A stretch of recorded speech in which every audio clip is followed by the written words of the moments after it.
সেখানে রাতে ফুলের শ্রদ্ধা জানানো হয় এবং সকালে আমরা দেখি যে ফুলের শ্রদ্ধাগুলো আসলে ফুলগুলো পুড়ে ছাই হয়ে আছে। আপনার কাছ থেকেই প্রথম শুনলাম, আমরা তো শুনিনি তো সকালবেলায়। আমরা তো ওই সমাধিস্থলে ছিলাম ওই মিরপুরে, সেখান থেকে আমরা সরাসরি এখানে আসছিলাম, আর আপনার মুখ থেকেই শুনলাম। আমরা হয়তো জানতে চেষ্টা করবো এটা কিভাবে আয়োজনে কোনো ভাটা আমাদের দিক থেকে নাই। আমরা সুস্পষ্টভাবে সমস্ত আয়োজনগুলো সম্পন্ন করেছি। আর যেটার ব্যাপারে আপনারা বলেছেন, এরপরে হয়তো জনগণের মিছিল আসতেছে, আমরা দেখে আসলাম রাস্তায় বেশ বড় বড় কয়েকটা মিছিল আসতেছে।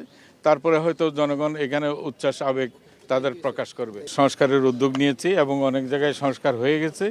যেগুলি স্কাল্পচার যেগুলি ছিল সেগুলি একটু দুরূহ ব্যাপার, কারণ স্কাল্পচার রিকনস্ট্রাকশন করতে বিশেষ আয়োজন লাগে, এটাতে একটু সময় লাগছে এই কারণে।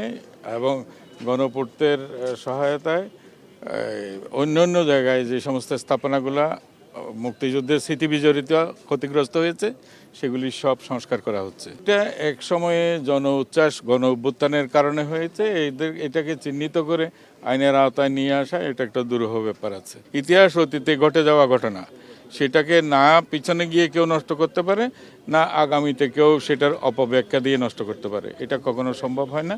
ইতিহাস ইতিহাসের জায়গায় থাকবে।